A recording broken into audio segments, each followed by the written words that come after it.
প্রিয় ভাইয়া ও আপুরা, গত ক্লাস এবং গত ভিডিও পর্যন্ত আমরা পি ব্লক মৌল শেষ করে এসেছি। আজকে থেকে আমরা ডি ব্লক মৌল এবং অবস্থান্তর মৌলের বৈশিষ্ট্য নিয়ে আলোচনা করব। আমি তোমাদের সাথে রয়েছি আশিক শাহ। চলো শুরু করা যাক। আমরা ডি ব্লক মৌল বলতে আসলে কাদের বুঝি? পর্যায় সারণীতে যাদের পজিশনিংটা হচ্ছে এরকম, অর্থাৎ NS 1 থেকে 2 এবং N-1 D 1 থেকে 10।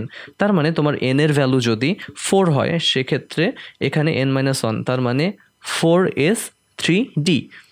ওকে, আবার অন্যভাবে বলা যায় যে 5S 4D 6S 5D। ওকে, পর্যায় সারণীতে এরকম ইলেকট্রন বিন্যাস বিশিষ্ট ধাতব মৌলসমূহ ডি ব্লকের অন্তর্ভুক্ত। এবার ডি ব্লকের অন্যতম ইন্টারেস্টিং একটা টপিক হচ্ছে অবস্থান্তর মৌল। তো তাহলে আমরা প্রথমে অবস্থান্তর মৌলের সংজ্ঞাটি জেনে নেই। যে সকল ডি ব্লক মৌলের স্থিতিশীল আয়নে ডি অরবিটাল অপূর্ণ থাকে তাকে অবস্থান্তর মৌল বলে। তো তাহলে আমরা এখানে একটু বিশেষভাবে লক্ষ্য করব যে সকল ডি ব্লক মৌলের স্থিতিশীল আয়নে ডি অরবিটাল অপূর্ণ থাকে তাকে অবস্থান্তর মৌল বলা হচ্ছে। এবার আয়রনের ক্ষেত্রে আমরা জানি তার ইলেকট্রন বিন্যাস হচ্ছে 3D6 4s2। এবার আয়রনের দুটি স্থিতিশীল আয়ন সম্ভব, একটি হচ্ছে Fe2+ আর একটি হচ্ছে Fe3+। Fe2+ এর ক্ষেত্রে তার 4s এর ইলেকট্রন দুটো বের হয়ে যাচ্ছে, কিন্তু থাকছে 3D এর 6টি। এবার আমরা যদি এই অংশটা একটু কেটে দিয়ে দেখাই, তাহলে আমরা দেখতে পাচ্ছি যে আয়রনের Fe2+-এ 3D6, তার মানে ডি অরবিটাল অপূর্ণ থাকছে। তাহলে Fe2+-এ ডি অরবিটাল অপূর্ণ থাকার কারণে আয়রন হচ্ছে একটি অবস্থান্তর মৌল। একইভাবে Fe3+-এ কি হবে? Fe3+-এ এবার 3D5, এই 3D5-এর জন্য আমরা দেখতে পাচ্ছি যে তার মানে এখানেও তার ডি অরবিটালটি অপূর্ণ রয়েছে, অর্থাৎ আমাদের ডি অরবিটালে 1 থেকে 9টি এর মধ্যে যে কোনো একটি ইলেকট্রন সংখ্যা থাকলেই আমরা ধরে নেব যে সেটি অপূর্ণ রয়েছে। তাহলে Fe3+ একটি স্থিতিশীল আয়ন এবং সেক্ষেত্রে তার ডি অরবিটালটি অপূর্ণ 3D5। তাহলে Fe2+ 3D6, Fe3+ 3D5 দুটি স্থিতিশীল আয়ন, ডি অরবিটাল অপূর্ণ। এই দুইজনই ইন্ডিকেট করছে যে আমার আয়রনটা হচ্ছে একটা অবস্থান্তর মৌল। তাহলে সংজ্ঞাটি খুব ভালোভাবে আমরা খেয়াল করব। সেটি হচ্ছে যে সকল ডি ব্লক মৌলের স্থিতিশীল আয়নের ডি অরবিটালটি অপূর্ণ থাকবে তাদেরকে, অর্থাৎ ওই মৌলগুলোকে অবস্থান্তর মৌল বলা হবে। আমরা যে ভুলটি এখানে সচরাচর করে থাকি সেটি হচ্ছে আমরা খেয়াল করি না যে আমরা মাঝে মধ্যে বলি Fe2+ এখানে 3D6, তার মানে Fe2+ অবস্থান্তর, অথবা Fe3+ এখানে 3D5 অপূর্ণ, Fe3+ হচ্ছে অবস্থান্তর। এরকম না বিষয়টা। আসলে বিষয়টা হচ্ছে তাদের স্থিতিশীল আয়নগুলোতে যদি অপূর্ণ ডি অরবিটাল থাকে তাহলে তাদের জন্য তাদের মৌলটা হবে অবস্থান্তর মৌল। এটা আমরা বিশেষভাবে লক্ষ্য করব। এর পরবর্তীতে আচ্ছা ওই কথাটি লেখা যে আয়রনের স্থিতিশীল আয়নে ডি অরবিটাল অপূর্ণ থাকে, এটি অবস্থান্তর মৌল। এরপরে অবস্থান্তর মৌলসমূহকে কেন অবস্থান্তর বলা হয়, কারণটি কি? আসলে আমরা অবস্থান্তর শব্দটিকে সন্ধি বিচ্ছেদ করলে দেখতে পাচ্ছি এখানে রয়েছে অবস্থা যোগ অন্তর। মৌলসমূহ সহজেই এদের জারণ অবস্থার পরিবর্তন ঘটাতে পারে। যেমন আয়রনের ক্ষেত্রে আমরা দেখতে পাচ্ছি এখানে 2+ আর এখানে 3+। এবং এ জারণ অবস্থা পরিবর্তনের সাথে সাথে এদের বর্ণেরও পরিবর্তন হয়। এ কারণে অবস্থান্তর মৌলকে অবস্থান্তর বলা হয়ে থাকে। এবার আমরা কিছু অনুধাবনমূলক প্রশ্নের উত্তর জেনে নেব। স্ক্যান্ডিয়াম এবং জিঙ্ক অবস্থান্তর নয় কেন? আমরা পূর্বের সংজ্ঞা যে সকল ডি ব্লক মৌলের স্থিতিশীল আয়নে ডি অরবিটাল অপূর্ণ থাকে তাদের অবস্থান্তর মৌল বলে। স্ক্যান্ডিয়ামের ক্ষেত্রে আমরা দেখতে পাচ্ছি তার 3D1 এবং 4s2। এখান থেকে যখন সে তার স্থিতিশীল আয়ন স্ক্যান্ডিয়াম 3+ বানায়, তার 4s এর 2টি ইলেকট্রন এবং 3D এর একটি ইলেকট্রন চলে যায়। যাওয়ার পরে 3D এর অবস্থাটা কি? ইলেকট্রন শূন্য। আমাকে ইলেকট্রন অপূর্ণ থাকতে বলা হয়েছে ডি অরবিটাল, এখানে ইলেকট্রন শূন্য, সেজন্য এখানে স্ক্যান্ডিয়াম হচ্ছে অবস্থান্তর মৌল নয়। অনুরূপভাবে জিঙ্কের ক্ষেত্রে আমরা দেখতে পাচ্ছি তার ইলেকট্রন বিন্যাস 3D10 4s2, কিন্তু তার স্থিতিশীল আয়ন জিঙ্ক 2+, যেটা সেখানে 4s2টা থেকে দুটো ইলেকট্রন বের হয়ে যাচ্ছে, থাকছে শুধু 3D10। এখন ডি অরবিটালে পূর্ণ অর্থাৎ 10টি ইলেকট্রন থাকলে সেটিকে অবস্থান্তর হবে না, সেটি হবে না।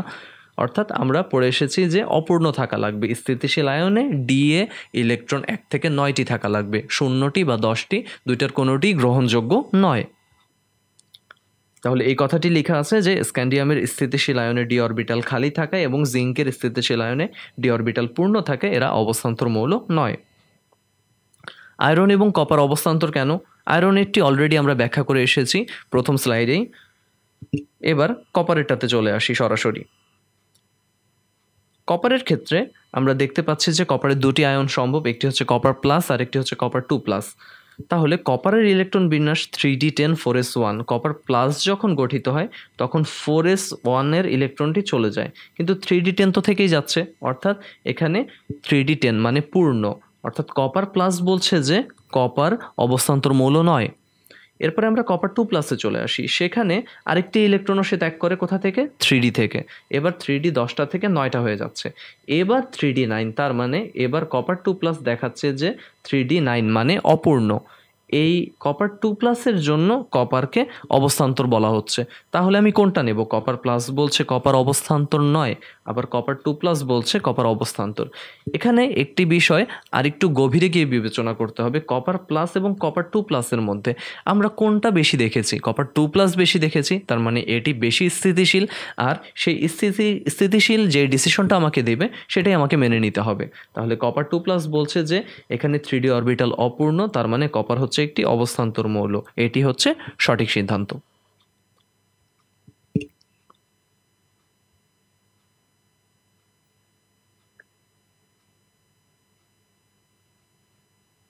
এরপরে 3 নম্বর প্রশ্ন, সকল অবস্থান্তর মৌলই ডি ব্লক, কিন্তু সকল ডি ব্লক মৌল অবস্থান্তর মৌল নয় কেন?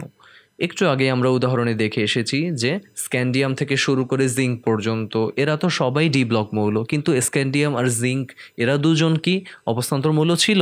না, সবাই ডি ব্লক মৌল হলেও এই দুজন অবস্থান্তর মৌল নয়। তাহলে আমরা এটার ব্যাখ্যাটা দিব দুটো উদাহরণ দিয়ে। আমরা স্ক্যান্ডিয়াম অথবা জিঙ্কের একটা দিব যে এটা ইন্ডিকেট করছে যে এরা দুইজনও তো ডি ব্লক মৌল কিন্তু অবস্থান্তর নয়। আর আরও দুইটা বা একটা এক্সাম্পল দিলাম যে আয়রন অথবা কপারেরটা, যে এরা একই সাথে ডি ব্লক এবং অবস্থান্তর। এই প্রশ্নটা আমাকে একটা প্রশ্ন কথা মনে করিয়ে দেয় যে সকল রাসূলই নবী, সকল নবী রাসূল নয়। সেই ছোটবেলা থেকে ইসলাম শিক্ষা বইয়ে পড়ে এসেছি। এরপরে কোশ্চেন নম্বর 4-এ দুটি সংকেত দিয়ে দিচ্ছে এবং বলছে যে এ হচ্ছে এমন একটি মৌল যার পারমাণবিক সংখ্যা 21, বি হচ্ছে পারমাণবিক সংখ্যা 29 বিশিষ্ট মৌল। এদের ইলেকট্রন বিন্যাস থেকে ব্যাখ্যা করো কোনটি অবস্থান্তর কোনটি অবস্থান্তর নয়। ঠিক আছে, আমরা ব্যাখ্যাটা করতে পারবো, কারণ 21 ইলেকট্রন বিন্যাস রয়েছে স্ক্যান্ডিয়ামের ক্ষেত্রে আর 29 রয়েছে কপারের ক্ষেত্রে, আমরা সেভাবে ব্যাখ্যাটি দিয়ে দিব। এরপরে 5 নম্বর কোশ্চেনে আমরা দেখতে পাচ্ছি সোডিয়ামের যোজনী স্থির হলেও আয়রনের যোজনী পরিবর্তনশীল কেন? আয়রনের ক্ষেত্রে তার ইলেকট্রন বিন্যাসটা হচ্ছে 4s2 3d6। আয়রন প্রথমে কি করে? তার 4s-এর দুইটা ইলেকট্রনকে ত্যাগ করে দেয়, তখন সে Fe2+, তার মানে তখন তার যোজনী 2। আবার 3d6, সে 3d6 থেকে একটা ইলেকট্রন দিয়ে 3d5 হয়ে যায়। তাহলে 4s-এর দুটা গেল আর 3d এর একটা গেল, টোটাল 3টা গেল, Fe3+ হয়ে যায়। সেখান থেকে বোঝা যায় যে আয়রনের যোজনী 3। তো তাহলে আয়রনের ক্ষেত্রে আমরা দুইটা যোজনী পাচ্ছি। এরকম অবস্থান্তর মৌলগুলোর ক্ষেত্রে আমরা একাধিক যোজনী একাধিক জারণমান পেয়ে থাকি। কিন্তু সোডিয়ামের ক্ষেত্রে কথাটা কি? সোডিয়াম যখন সোডিয়াম প্লাস গঠন করে সেটি তো অষ্টক পূর্ণ হয়ে যায়, আর অষ্টক পূর্ণ হয়ে গেলে সেই অষ্টককে ভাঙতে আমাদের অনেক বেশি পরিমাণে শক্তি লাগে। আমরা এস ব্লক মৌলের বৈশিষ্ট্য এটি পড়ে এসেছিলাম যে প্রায় আমাদের 4600 কিলোজুল পার মোল শক্তি লাগছে অষ্টক ভাঙতে। তাই সোডিয়াম এর ক্ষেত্রে যোজনী একটাই সম্ভব, আর আয়রনের ক্ষেত্রে যোজনী পরিবর্তনশীল হওয়া সম্ভব। এরপরে কোশ্চেন নাম্বার 6, অবস্থান্তর মৌল পরিবর্তনশীল যোজনীটা যে দেখাচ্ছে এটা কেন দেখাচ্ছে? তার কারণটা হচ্ছে NS এবং N-1d অরবিটালের মধ্যে ন্যূনতম শক্তির পার্থক্য। একটু আগে আমরা আয়রনের ক্ষেত্রে দেখলাম যে সে 4s থেকেও যেমন ইলেকট্রন ত্যাগ করতে পারছে, আবার 3d থেকেও ইলেকট্রন ত্যাগ করতে পারছে। এর কারণটা হচ্ছে 4s এবং 3d অর্থাৎ NS এবং N-1d এই অরবিটাল দুইটার মধ্যে শক্তির পার্থক্যটা থাকে খুবই ন্যূনতম, অর্থাৎ কাছাকাছি শক্তি সম্পন্ন দুটি অরবিটাল তারা চাইলে ইলেকট্রন ত্যাগ করতে পারে। আরেকটি কারণ হচ্ছে অপূর্ণ ডি অরবিটাল। 3d6 মানে এখানে ডি অরবিটালটি পূর্ণ নয়। ডি অরবিটালটি পূর্ণ হলে কি হতো, সে সর্বাধিক স্থিতিশীল থাকতো। যেহেতু সে পূর্ণ নয়, তার স্থিতিশীলতা কম, সে ইলেকট্রন ত্যাগ করে পরিবর্তনশীল জারণ মান প্রদর্শন করতে পারে। এরপরে অবস্থান্তর মৌলের কিছু বৈশিষ্ট্য রয়েছে। প্রথমটি হচ্ছে এরা উচ্চ গলনাঙ্ক ও স্ফুটনাঙ্ক বিশিষ্ট। দ্বিতীয়টি হচ্ছে এরা রঙিন যৌগ গঠন করে। আমরা বিভিন্ন কালারফুল যৌগ পাই ডি ব্লকে অর্থাৎ অবস্থান্তর মৌলে। এরপরে তারা পরিবর্তনশীল যোজ্যতা প্রদর্শন করে। এরপর তারা জটিল যৌগ গঠন করে। জটিল যৌগের পড়াটা অনেক মজাদার একটা পড়া, যেটা আমরা পরবর্তী ভিডিওতে পড়ব। 5 নম্বর, এরা প্রভাবন ধর্ম প্রদর্শন করে। এবং সর্বশেষ এরা চৌম্বক ধর্ম প্রদর্শন করে। অর্থাৎ আমরা দেখতে পাচ্ছি যে এই ট্রানজিশন এলিমেন্টস বা অবস্থান্তর মৌলগুলো কিছু মজাদার বৈশিষ্ট্য প্রদর্শন করছে, এবং এই বৈশিষ্ট্যগুলো আসলেই পড়তে অনেক আমরা কৌতূহল এবং মজা নিয়ে পড়তে পারবো। অবস্থান্তর মৌলের একটি বৈশিষ্ট্য নিয়ে আমরা আলোচনা করছি আজকে। দুটি বৈশিষ্ট্য নিয়ে আলোচনা করব মূলত। একটি হচ্ছে পরিবর্তনশীল যোজ্যতা, আর একটি হচ্ছে উচ্চ গলনাঙ্ক এবং স্ফুটনাঙ্ক। পরিবর্তনশীল যোজ্যতা কি আসলে? যদি কোনো একটি মৌল অপর মৌল বা মূলকের সাথে ভিন্ন ভিন্ন অনুপাতে যুক্ত হতে পারে, তখন সেই মৌলটিকে পরিবর্তনশীল যোজ্যতা প্রদর্শনকারী মৌল বলা হয়ে থাকে। এবার পরিবর্তনশীল যোজনী দেখানোর কারণ একটু আগে আমরা দেখে আসলাম। NS এবং N-1d অরবিটালের মধ্যে শক্তির পার্থক্যটা থাকে ন্যূনতম। আর কি থাকে? অপূর্ণ ডি অরবিটাল থাকে।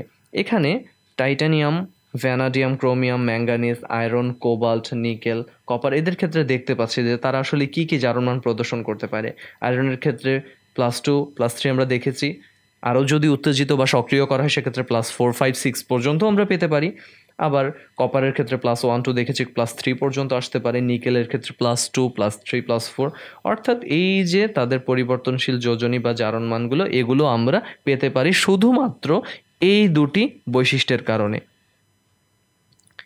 এরপরে আমরা পরবর্তী বৈশিষ্ট্য চলে যাই, উচ্চ গলনাঙ্ক এবং স্ফুটনাঙ্ক বিশিষ্ট। এই ঘটনাটি কেন ঘটে?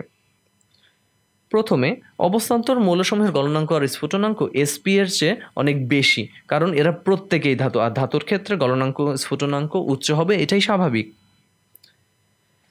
এর পাশাপাশি একটি গুরুত্বপূর্ণ কারণ হচ্ছে ধাতব মৌলের গলনাঙ্কটি নির্ভর করে তার চার্জ ঘনত্বের উপরে। চার্জ ঘনত্ব যত বাড়বে গলনাঙ্ক তত বেশি, চার্জ ঘনত্ব যত কমবে গলনাঙ্ক তত কম। এবার চার্জ ঘনত্ব কি? চার্জ ঘনত্ব হচ্ছে চার্জ ডিভাইডেড বাই মৌলের পারমাণবিক ব্যাসার্ধ। এবার আমরা এই গ্রাফটি একটু দেখে নেব।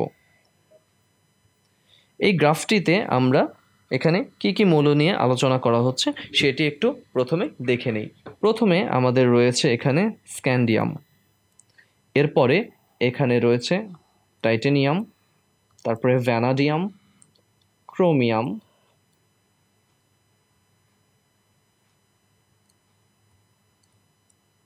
এরপরে রয়েছে ম্যাঙ্গানিজ, আয়রন, আয়রনের পরে রয়েছে কোবাল্ট, নিকেল, এবং এরপরে কপার এবং জিঙ্ক। আমি একটি ফিগারে দেখাচ্ছি, দুটি একই রকমভাবে বৈশিষ্ট্যগুলো তাদের পরিবর্তন করে।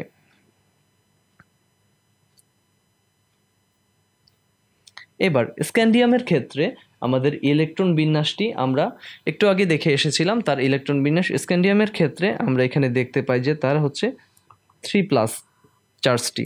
টাইটানিয়ামের ক্ষেত্রে সেটি হচ্ছে 4+, ভ্যানাডিয়ামের ক্ষেত্রে সেটি হচ্ছে 5+। অর্থাৎ এই যে আমাদের পরিবর্তনশীল চার্জের মানগুলো, পরিবর্তনশীল চার্জগুলো কি ধীরে ধীরে বৃদ্ধি পাচ্ছে। স্ক্যান্ডিয়ামের ক্ষেত্রে +3, এরপরে টাইটানিয়াম +4, +5। এবার আমরা যদি এই অংশটার দিকে তাকাই খুব ভালো করে, যে চার্জ ঘনত্ব = চার্জ ডিভাইডেড বাই ব্যাসার্ধ। ওকে, এবার আমরা চতুর্থ পর্যায়ে এই সব আমাদের মৌল রয়েছে তাদের ক্ষেত্রে পারমাণবিক ব্যাসার্ধের পরিবর্তন খুব একটা বেশি পরিলক্ষিত হয় না, প্রায় কাছাকাছি থাকে, অল্প পরিমাণে বাম থেকে ডানে গেলে কমতে থাকে। ওকে, তার মানে আমাদের ব্যাসার্ধটা হচ্ছে প্রায় ফিক্সড। এবার চার্জ যত বাড়বে তত কি চার্জ ঘনত্ব বাড়বে।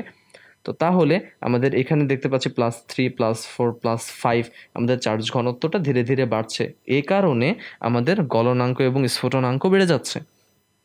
এরপরে ক্রোমিয়ামের ক্ষেত্রে চলে আসি। ক্রোমিয়ামের ক্ষেত্রে কি ঘটনা ঘটছে? ক্রোমিয়ামের ক্ষেত্রে আমরা জানি যে এটি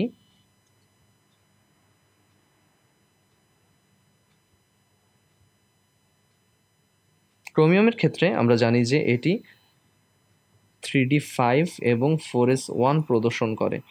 যখন 3d5 গঠিত হয়ে যাচ্ছে তখন সেটি অর্ধপূর্ণ একটি ডি অরবিটাল। অর্ধপূর্ণ ডি অরবিটাল স্থিতিশীলতা প্রদর্শন করে, অর্থাৎ আমি আগের মতন এখন আর ইলেকট্রন সহজে ত্যাগ করে চার্জ সংখ্যা বাড়ায় ফেলতে পারবো না। চার্জ সংখ্যা যদি আমার না বাড়ে তাহলে আমার এখানে কি চার্জ ঘনত্ব বাড়বে? চার্জ ঘনত্বও বাড়ছে না, তার মানে গলনাঙ্কটা হ্রাস পাচ্ছে। ম্যাঙ্গানিজের ক্ষেত্রে কি ঘটনাটা আরেকটু বেশি তীব্র। এখানে 3d5 এবং 4s2 থাকে। 3d5 এবং 4s2 হওয়ার কারণে এটি কি 3dও স্থিতিশীল অত্যন্ত, 4sটাও অত্যন্ত স্থিতিশীল। তার মানে এখানকার ঘটনা ক্রোমিয়ামের চেয়েও বেশি স্থিতিশীল। এ কারণে এখানে গলনাঙ্ক স্ফুটনাঙ্ক আরেকটু বেশি কমে যায়। এরপরে আয়রন, কোবাল্ট আর নিকেলের ক্ষেত্রে আবার আগের মতন চার্জ বাড়তে থাকে, কারণ আমরা জানি কি এখানে 3d6, এখানে 3d7 এবং 3d8। ওকে, এই অংশটাতে আসলে বাড়তে থাকে। ঠিক আছে, এখানে মোটামুটি কাছাকাছি দেখানো হয়েছে, এটা আসলে হালকা বৃদ্ধি পায়। এরপরে কপার এবং জিঙ্কের ক্ষেত্রে কি ঘটনা ঘটে? আবার সেই ক্রোমিয়াম এবং ম্যাঙ্গানিজের মতন এখানে কি থাকে 3d10 এবং 4s1 কপারের ক্ষেত্রে। জিঙ্কের ক্ষেত্রে কি 3d10 এবং 4s2। তাহলে এই যে 3d10, এই যে 3d10, 4s2, এদের ক্ষেত্রে স্থিতিশীলতাটা বেশি চলে আসছে। স্থিতিশীলতা যত বেশি চলে আসছে তত কি আমি চার্জ ক্রিয়েট করতে পারবো না। আর আমি যদি চার্জ সংখ্যা বাড়াতে না পারি তাহলে কি ঘটনা ঘটবে? চার্জ ঘনত্বটাও বাড়বে না, গলনাঙ্ক স্ফুটনাঙ্ক কমে যাবে। তো তাহলে এটাই হচ্ছে আমাদের ডি ব্লক মৌলে গলনাঙ্ক এবং স্ফুটনাঙ্কের কার্ভ বা গ্রাফ।